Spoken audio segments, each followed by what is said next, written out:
ये American camera है और 50s, 60s, 70s और 80s तक सिर्फ ये कैमरा पूरी फिल्म इंडस्ट्री में यूज़ किया जाता था। जो हीरोइन साहब देखते थे खूबसूरत बनती थी, वो इसकी वजह से बनती थी। ये मॉरिशस के प्राइम मिनिस्टर ने पापा जी को दिया था। फेमस पोस्ट था धर्मेंद्र और हेमा का, ये उस पर बेस्ड थी। ये कभी कभी गुप्त फोटोग्राफी में उस टाइम काम आता था। इस तरह का कैमरा आज तक दुनिया में नहीं बना है।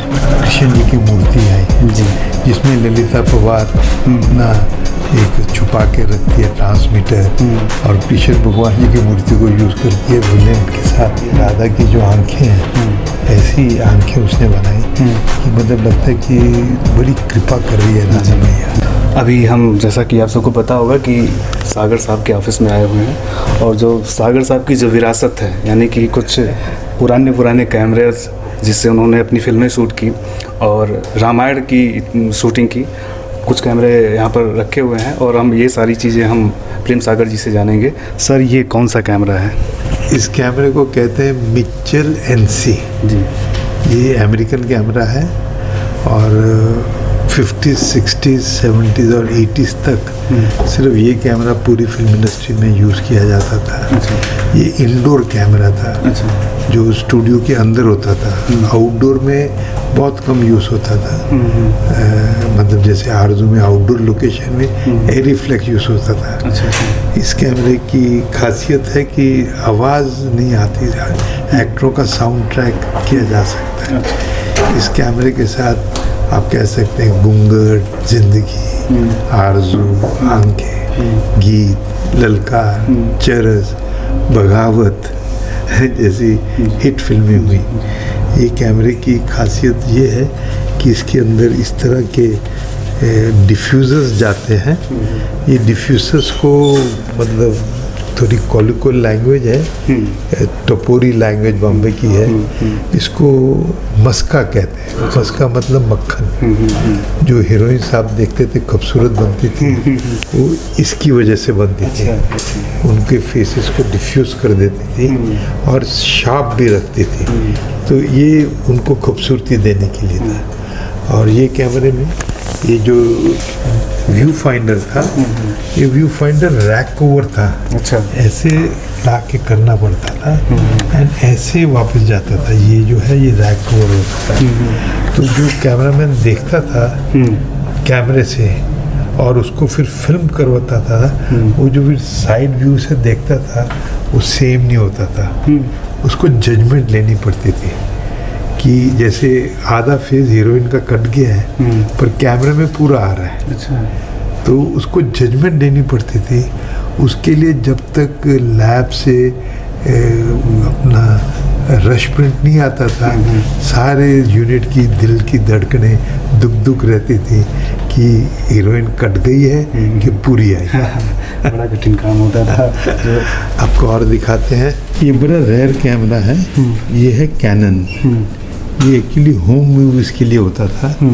ये 1950, 1949 में बरसात के बाद जो पापा जी को थोड़े से पापा जी ने बरसात बनाई थी, बरसात लिखी थी जी। उनकी पहली फिल्म थी जी।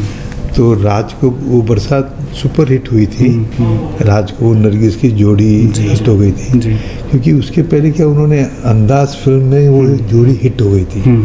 पर उसके बाद 2 फिल्में बनी, आ एंड आग, जिसमें वो जोड़ी नहीं जमी और पिक्चरें ठीक नहीं गई बॉक्स ऑफिस पे। तो राज कपूर जी ने अपने पिताजी पृथ्वीराज जी से पूछा कि ऐसा कौन है जो मेरे को एक ऐसी कहानी दे, लव स्टोरी, जो कि नरगिस राज कपूर की जोड़ी हिट हो जाए। तो क्योंकि पृथ्वीराज जी पापा जी के बहुत बड़े फ़ैन थे। पूना में शालीमार स्टूडियो में 1944 में पहली बार उनसे मुलाकात हुई थी एंड पापा जी को बहुत चाहते थे। पृथ्वी थिएटर्स के लिए उन्होंने गौरायन कलाकार प्लेस भी लिखे और जो उनकी मतलब लाइफ की जो मतलब स्ट्रगल पीरियड थी उसमें पृथ्वीराज जी ने बहुत सहयोग दिया उनको। मलाड में तेरेसा विला में रखा, सज्जन साहब के घर पे एंड ऑल दैट। बहुत कमाल के आदमी थे। He was a real humanitarian जिसको कहते हैं। तो जो राज कपूर मलाड के जंगलों में पैदल चल के आया और 3 माले ऊपर एटिक जो होता है ना, मारवे रोड पे वो जो हार्लम चर्च के सामने जी जी सज्जन साहब का बंगला था, तो उधर एक छोटा सा कमरा 6 फुट बाय 6 फुट, जहाँ पापा जी बरसात की स्क्रिप्ट लिख रहे थे, ऊपर गया, स्क्रिप्ट सुनी तो रो पड़ा। नेक्स्ट डे नरगिस को पैदल चला के लाया। क्या बात है। नरगिस ने कहा कि नहीं, ये फिल्म तो हम दोनों ही करेंगे। नरगिस के आंसू रुके ही नहीं, रोती रही। फिल्म ने उस वक्त के धन के हिसाब से 1 करोड़ 10 लाख कमाए, जो आज की संख्या में 700 करोड़ है। 700। और पापा जी को 7,000 रुपये मिले कहानी लिखने के, और वो 7,000 रुपये में से उन्होंने ज़िंदगी में पहला अपना फ्लैट खरीदा 650 648 स्क्वायर फुट का। एंड हम 5 भाइयों को एक 10 फुट का कमरा पहली बार मिला, जब हम सब ज़मीन पे सोते थे। और ये कैमरा है, उसी कुछ थोड़े पैसों में से उन्होंने जो कैनन खरीदा। अच्छा। और अपनी फिल्म मेकिंग की जो मतलब जो कला थी, जो टेक्निक था, वो इस कैमरे के थ्रू उन्होंने सीखा। जी। तो मेरे लिए ये कैमरा बहुत सेंटिमेंटल है, क्योंकि ये उनका पहला कैमरा था। और ये हैंड, इसमें 8 mm फिल्म जाती थी। वो पीछे आप रील देख रहे हैं ना, जी जी। वो इतनी बड़ी रील 8 mm की होती थी। इसके फिर प्रोजेक्टर होता था। फिर हमारे जू बीच में हम बच्चों की फोटो लेनी, कूद रहे हैं, ये है, और फिर घर पे आके हमको प्रोजेक्टर में दिखाना। मैं 6-8 साल का था। बट ये कैमरे में से रामानंद सागर ने अपनी शुरुआत की। आइए आपको और दिखा। ये है ममिया C33 जी। ये बड़ा रेयर कैमरा है। ये ट्विन लेंस होता है। नीचे का लेंस जो होता है वो फोटो खींचता है। अच्छा। ऊपर का लेंस जो होता है वो देखने के लिए होता है। तो ट्विन लेंस जैसे रोलीफ्लेक्स या अदर होते हैं, उसके लेंसेस आप चेंज नहीं कर सकते। ये एक ही कैमरा है जिसमें वो आपको एक डंडी दिखती है ना, पतली सी, वो डंडी को निकाल के लेंस चेंज कर सकते हैं। जैसे उसमें ये 250 mm का लेंस डाल सकते हैं, फिर इसकी बैक चेंज कर सकते हैं, और आप सिंगल फिल्म डाल सकते हैं। तो ये बड़ा रेयर कैमरा है, हाईली प्रोफेशनल है। ये उसके फिल्टर्स हैं। अच्छा। जैसे आसमान इतना नीला नहीं है जितना होना चाहिए, तो आप ये पीले रंग का फिल्टर यूज़ कीजिए, तो आसमान का कलर शेड बदली हो जाएगी, कलर बदली हो जाएगा। इस कैमरे के ज़रिए जितने भी आपने रामानंद सागर की फिल्मों के स्टिल्स देखे, आरज़ू, आंखें, गी, ललका, चरस, ये इस कैमरे से खींचे हुए थे। जी। है ना। और ये बड़ी अद्भुत चीज़ है। ये एक ट्रॉफी है फ्रैंक स्टैनली। ये मतलब हॉलीवुड के सबसे बड़े कैमरामैन थे, ऑस्कर विनर, ये उन्होंने दी थी। ना, ये मिल्टन कीन्स में हिंदू क्या लिखा है, विराट हिंदू सम्मेलन, जी जी, ये हुआ था। जी जी। तो उधर राजमाता सिंधिया भी आई थी, मैं भी था, पापा जी भी थे। एंड उधर ये पापा जी को उन्हीं के लिए सम्मान में, रामायण के सम्मान में जी, एक मिल्टन केस में एक हिंदू संस्था, मतलब एक हिंदू सम्मेलन था। जी जी। पापा जी को मान दिया गया था। एंड हम पोस्ट होटल में ठहरे थे लेस्टर में। नहीं, मिल्टन कीन्स में। मिल्टन कीन्स एक शहर है, इसका एक ओवल मैदान है। तो ये दिया गया था, एंड ये रामायण के लिए दिया गया था। और रामायण की पहली ओवरसीज डील है ना, ऋषि जेसी ऋषि के साथ उस वक्त हुई थी। ये मॉरिशस के प्राइम मिनिस्टर ने पापा जी को दिया था। जी जी। रामायण के लिए। जी। जगन्नाथ, ये सब अवार्ड्स हैं अलग अलग। जी जी। ये चरस की सिल्वर जुबली ट्रॉफी है। जी। ये जो फेमस पोस्ट था धर्मेंद्र और हेमा का, ये उस पे बेस्ड थी। ओके, समझे ना। तो वो जो आजा तेरी याद आई जी है ना, जो हमने माल्टा में शूटिंग की थी, जी ये चरस की ट्रॉफी है। और ये एक अनदर अद्भुत कैमरा है, ये रोलीफ्लेक्स इसे कहते हैं। ये भी ट्विन लेंस है, पर इसके लेंसेज चेंज नहीं हो सकते। ये कभी कभी गुप्त फोटोग्राफी में उस टाइम काम आता था। अच्छा। जैसे हीरोइन को पता ना चले तो कैमरा इधर लटकाया और इधर से आपने उसका फोकस किया और इधर देखा, कट हीरोइन की फ़ोटो आ गई, तो कैंडिड फ़ोटो बन जाती थी। बट इस तरह का कैमरा आज तक दुनिया में नहीं बना है। अच्छा।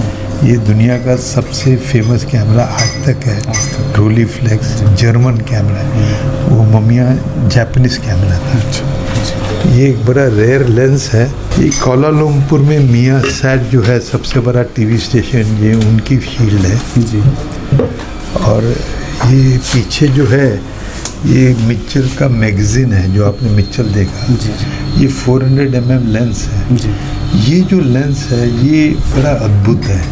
इसको मैक्रो जूम कहते हैं। अच्छा। ये जूम होते हुए भी ये 2 इंच तक फोकस कर सकता है। ये आप समझेंगे जी जी। कि जूम करते हुए 2 इंच तक फोकस करना, मतलब ये बहुत कीमती लेंस है। एंड उसके बाद ये लेंस बना ही नहीं। ये बॉलेक्स कैमरा है। पुराने ज़माने में कंप्यूटर ग्राफिक्स तो होते नहीं थे, और सपोजिंग आपने एक हीरो जो है विलेन ने उसको मारा और वो ऊपर पहाड़ से नीचे गिरा। अभी उसके व्यू पॉइंट से वो जो धरती ऐसे ऐसे जाएगी, उसको आप कैसे फिल्माएंगे? तो ये जो बॉलेक्स कैमरा था, इसको फिल्म डाल के नीचे फेंक देते थे। अच्छा। तो कोई एक्टर, कोई कैमरामैन नहीं होता था, सिर्फ कैमरा, ये कभी टूटता नहीं था। अच्छा। फिर इसकी फिल्म निकाल के उसको प्रोसेस करके तो वो सब्जेक्टिव शॉट हो जाता था। जैसे कि घाटी में जंप करना, क्लिफ से जंप करना, नदी में जंप करना। तो ये सब, ये 16 mm कैमरा है। पर ये कैमरा इसके लिए कमाल है, एक तो ये वाइंडिंग कैमरा था। ये जो आप देख रहे हैं ना वाइंडिंग, ये वाइंडिंग कैमरा होते हुए भी इसके ऊपर मोटर लग सकती थी। और ये जूम है, ये बहुत ही अद्भुत कैमरा है। ये मतलब आज तो इट्स मतलब कहते हैं कीपर्स आइटम, जिसके पास हो इसकी कोई कीमत नहीं है। ये एक फ़ैन ने मेरे लिए बना के भेजा था जी। ये बड़ी इमोशनल चीज़ है। ये एक फ़ैन ने मेरे लिए कुछ लिख के एक ट्रॉफ़ी बनाई थी। बट उसके अलावा ये जो आप देख रहे हैं ये गैलियंस जी, ये मॉरिशस में प्राइम मिनिस्टर जगन्नाथ ने जी पापा जी को रामायण के वक्त दिए थे। अच्छा अच्छा। पीछे जो है वो आरजू की शील्ड है, और इधर आप देखेंगे जी तो एक कृष्ण भगवान की मूर्ति है जी।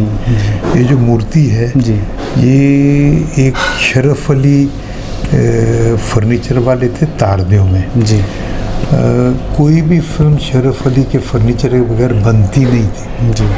मतलब वो लीजेंड था ये शरफ अली जी। उसके उधर से ही फर्नीचर आएगा, उसके उधर से ही मूर्तियाँ आएंगी, किताबें आएंगी, है ना। 1940 से लग के 1970 तक वो मतलब मोनोपोली थी शरफ अली की, क्योंकि वो ऐसी अद्भुत चीज़ें रखता था। तो आंखें पिक्चर में मेरी रख लेगी गिरदारी, मैं दुखिया, है ना, वो कुमकुम जी पे गाना था, साहिर साहब ने लिखा था, तो उसको फिल्माना था। तो ये कृष्ण जी की मूर्ति आई जी, जिसमें ललिता पवार अपना एक छुपा के रखती है ट्रांसमीटर, और कृष्ण भगवान जी की मूर्ति को यूज़ करती है विलेन के साथ। तो बड़ा कमाल का पापा जी ने किया था। पर जब मूर्ति आ गई तो पापा जी को लगा कि कृष्ण भगवान जी जो है उनसे बातें कर रहे हैं। तो जब किराए शूटिंग ख़त्म हुई तो लेने आए, उन्होंने कहा मैं तो ये मूर्ति नहीं दूँगा, इसकी जो कीमत है लगा लो, ये मूर्ति मुझे चाहिए। ये मैं 1967 की बात कर रहा हूँ। तो मतलब उनको पता चला वो खुद आ गए शरीफ अली साहब, बोले नहीं नहीं ऐसा नहीं हो सकता, हम तो कभी देंगे नहीं। तो मैंने बोला जो करना है जेल लाना जेल लाना। कृष्ण भगवान मेरे इधर आ गए और ये स्थापित हो गए। तो उस वक्त से यहाँ पे है पापा जी ऑफिस में एंट्री के साथ एग्जिट के साथ इनकी पूजा किए बगैर नहीं जाते थे। फिर एक दिन पापा जी को लगा कृष्ण भगवान अकेले हैं, राधा कहाँ होगी। अच्छा। तो फिर एक राधा हमारा जो मोल्डर था बहुत मतलब कलाकार था आदमी था, है ना, तो उनसे बनवाई और ये राधा की जो आंखें हैं ऐसी आंखें उसने बनाई कि मतलब लगता है कि बड़ी कृपा कर रही है राधा मैया आपके ऊपर, है ना। और कृष्ण भगवान भी बड़ी मतलब ये मूर्ति पता नहीं क्यों मैं शायद अलग ही सोच का आदमी हूँ। पापा जी ने इसकी पूजा मतलब पूरे मैं कहता हूँ ऑलमोस्ट 40-50 साल इस मूर्ति के साथ उनका संबंध रहा। बातें करते थे, मूर्ति उनको गाइड करती थी, राधा रानी की कृपा रहती थी। तो ये मूर्ति की ये कमाल। उसका जो सुल्तान था मलेशिया का, ये उनकी तरफ से कोलालमपुर में ये मिला था। ये मियाँ साहब जो दुनिया की सबसे बड़ी चैनल है साउंड की, म्यूज़िक की, इसकी। ये रेमिनी सिनेमा जो है, रेमिनी इटली के नॉर्थ में है जिधर फेलिनी पैदा हुए थे। तो रेमिनी इंटरनेशनल फिल्म फेस्टिवल होती है, जैसे वेनिस फिल्म फेस्टिवल, जैसे कांस फिल्म फेस्टिवल। तो रेमिनी फिल्म फेस्टिवल में कृष्णा को ब्रॉन्ज मेडल मिला था। तो ये बड़ी अनयूजुअल ये मतलब मेडल है जो बड़ा रेयर है। इसकी डिज़ाइनिंग और इसका ये जो है ये पूरा रेमिनी सिनेमा का एक तो ये है। और ये 2022 ये फिल्म इंस्टीट्यूट का गोल्ड मेडल है। ये 2 गोल्ड मेडल्स हैं। ये फिल्म इंस्टीट्यूट का मेडल है गोल्ड मेडल जो मुझे एज ए कैमरामैन मिला था इन सिनेमाटोग्राफी। और ये सिल्वर मेडल है फिल्म इंस्टीट्यूट का जो as a best photograph film मिला था, है ना। और ये सिल्वर मेडल है जो मेरी फोटोग्राफ्स के ओरेगॉन स्टेट में जहाँ पे भगवान रजनीश का आश्रम था उस स्टेट में सिल्वर मेडल मिला था। और ये 2 ब्रॉन्ज मेडल मिले थे साउथ अमेरिका चिली में मेरी फोटोग्राफ्स को। तो ये थोड़ी सी छोटी मोटी धन्यवाद सर।